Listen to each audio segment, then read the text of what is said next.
So hey guys, welcome back to another video of equity tailor. कल happiest minds का IPO खुलने वाला है, यानी कि 7 सितंबर को, 7 सितंबर 2020 मतलब कल मंडे को। तो कल ये आईपीओ खुलने वाला है। इससे पहले मतलब बहुत लोगों को लगाना है इसमें पैसा, क्योंकि ऑब्वियसली ग्रे मार्केट में प्रीमियम अभी भी 60-65 से ऊपर परसेंट पे ही कोट कर रहा है, जिसका मतलब है 260, 270, 280 के करीब ओपनिंग अभी शो हो रही है। तो लिस्टिंग गेंस के लिए ऑब्वियसली बहुत लोग पैसा लगाएंगे, और जिसे भी समझना हो कि कंपनी कैसी है और आईपीओ में लगाना चाहिए या नहीं लगाना चाहिए, वो मेरी कल वाली वीडियो चेक कर लीजिए। ऊपर मैंने लिंक भी दे दिया है, तो उस पर क्लिक करके आप देख सकते हैं। बाकी लगाने से पहले कुछ एप्लीकेशन जब सबमिट करते हैं उसमें कुछ गलतियां हो जाती हैं, जिसकी वजह से एप्लीकेशन फॉर्म रिजेक्ट हो जाता है, आईपीओ में पैसा नहीं लग पाता। लोग सोचते हैं कि हमारी प्रोबेबिलिटी बढ़ जाएगी इस चीज़ से, लेकिन ऐसा नहीं होता। इसलिए ये वीडियो एंड तक देखना, एक छोटी सी क्रिस्प वीडियो है, आपको सब समझ आ जाएगा लगाने से पहले कि क्या क्या करना चाहिए।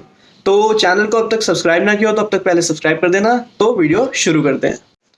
हाँ, तो पहली इंपॉर्टेंट चीज़ ये है जो कि आपको समझनी ज़रूरी है कि आईपीओज ओवर सब्सक्राइब होते हैं, और इस केस में भी ये ओवर सब्सक्राइब होगा हैप्पीएस्ट माइंड्स का। तो अगर होता है तो मान लो, सपोज ओवर सब्सक्राइब का मतलब ये होता है कि मान लो 100 एप्लीकेशन जानी थी और चली गई 200, मतलब 100 इन्वेस्टर्स की एप्लीकेशन जानी थी और चली गई 200। तो इसमें आप खुद सोचो कि कंपनी को दिक्कत होगी कि किसे किसे अलॉट करें। तो इस केस में प्रो राटा अलॉटमेंट का यूज होता है। तो प्रो राटा अलॉटमेंट कुछ नहीं होता, आप आसान भाषा में समझो कि सपोज एक जार है, जार में 100 चिट्स पड़ी हैं, और मतलब 200 चिट्स पड़ी हैं, और इसमें से हमें 100 इन्वेस्टर्स को निकालना है, 100 चिट को निकालना है।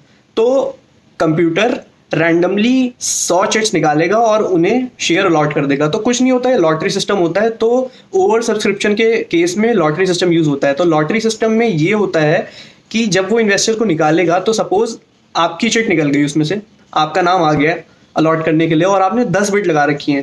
तो 10 बिड से कुछ नहीं होगा, सिर्फ आपको एक ही बिड अलॉट होगी, मतलब 90 शेयर ही अलॉट होंगे। आपने सपोज 90 के 5-6 एक ही एप्लीकेशन में 5-6 लॉट लगा रखे हैं, तो ऐसा नहीं होगा कि आपको प्रेफरेंस ज़्यादा मिलेगी कि हाँ इसने तो काफ़ी ज़्यादा अलॉटमेंट, काफ़ी ज़्यादा पैसा लगा रखा है तो इसे अलॉट करो। ऐसा कुछ नहीं होगा, आपको सिर्फ एक ही लॉट अप्लाई होगा, मतलब 90 शेयर का।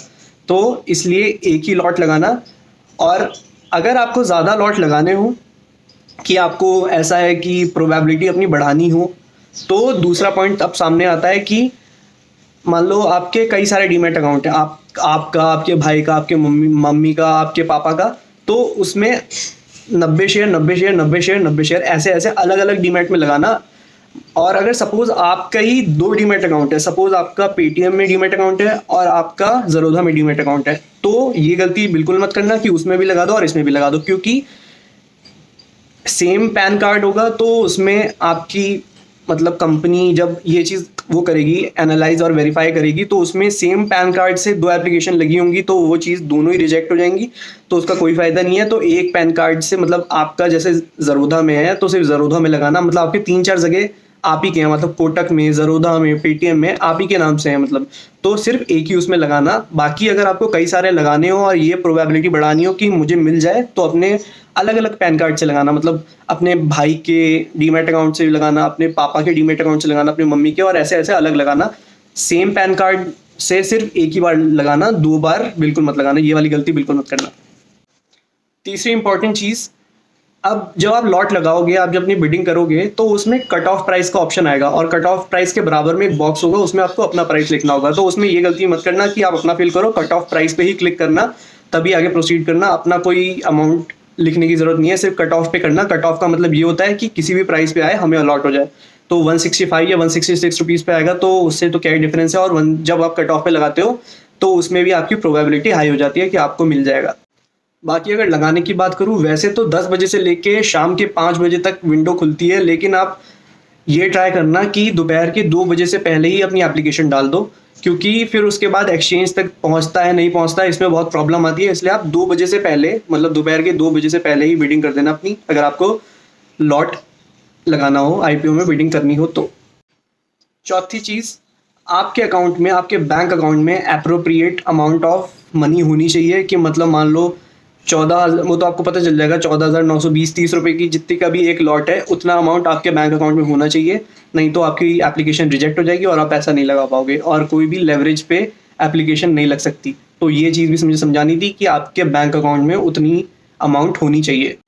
पांचवी चीज़, आप अपने नेट बैंकिंग के थ्रू भी लगा सकते हो, और नेट बैंकिंग के थ्रू लगाने से तुरंत पैसा डिडक्ट हो जाता है और एप्लीकेशन तुरंत लग जाती है। बाकी अगर आप यूपीआई मतलब ज़रोधा और इन सब के थ्रू लगाओगे तो उससे पैसा कट जाता है और फिर थोड़ी देर में प्रोसेस होती है। लेकिन नेट बैंकिंग के थ्रू अगर लगाओगे, नेट बैंकिंग में लॉगिन करना और उसमें आईपीओ का ऑप्शन आ जाएगा, आपको दिख जाएगा, तो उसके थ्रू लगाओगे तो तुरंत लग जाएगी एप्लीकेशन एंड कोई दिक्कत नहीं आएगी, बिल्कुल हैजल फ्री सब कुछ लग जाएगा तुरंत तुरंत। बाकी ज़रोधा में भी, इन सब में भी लग जाता है कि ब्रोकिंग प्लेटफॉर्म पे ज़रोधा, काइट और कोटक वगैरह पे इन पे लग जाता है, लेकिन फिर वही प्रोसेस होने में टाइम लगता है और फिर अगले दिन आपकी बिडिंग हो तो उससे कोई फ़ायदा नहीं है। छठी चीज़, एक चीज़ आप याद रखना कि आपके अकाउंट से पैसा कभी कटता नहीं है, आपके अकाउंट से कभी पैसा डेबिट नहीं होता, वो अमाउंट सिर्फ ब्लॉक हो जाता है, वो आपके अकाउंट में रहता है, वो अमाउंट ब्लॉक हो जाता है। और अगर आपको अलॉटमेंट मिल जाती है 14-15 तारीख को तो आपके अकाउंट से पैसे कट जाएंगे, और अगर नहीं मिलता आपको अलॉटमेंट, आपको शेयर नहीं मिलते, कंपनी आपको अलॉट नहीं करती, तो वो पैसा अनब्लॉक हो जाता है। तो ये भी मिथ क्लियर कर देता हूँ कि पैसा कभी बैंक अकाउंट से कटता नहीं है, वो बस शो नहीं करता है उस वक्त क्योंकि ब्लॉक हो जाता है, और फिर अगर आपको नहीं अलॉट होता तो वो अनब्लॉक हो जाता है और आपको शो करने लगता है। अब बहुत सारे लोग नए हैं जिन्हें कभी आज तक आईपीओ नहीं लगाया नेट बैंकिंग के थ्रू या फिर इन ज़रोधा वगैरह के थ्रू, तो अगर इसकी आपको वीडियो चाहिए कि कैसे लगाते हैं तो आप मुझे कमेंट सेक्शन में बताना कि करना, मतलब मैं इस चीज़ की वीडियो लाऊं, आपको ज़रूरत है। तो बस यही सब था, बाकी मैंने आपको सब समझा दिया कि ये छोटी छोटी चीज़ें याद रखना और आईपीओ में लगाने से पहले इन चीज़ों का ज़रूर एक बार ध्यान कर लेना और ये चीज़ याद रख के ही अपना आईपीओ लगाना। तो अगर वीडियो पसंद आई हो तो वीडियो को लाइक ज़रूर करना, चैनल को सब्सक्राइब ना किया हो तो do subscribe the channel, and मिलते हैं अगली वीडियो में ऐसी। टिल देन शब खैर, बाय बाय।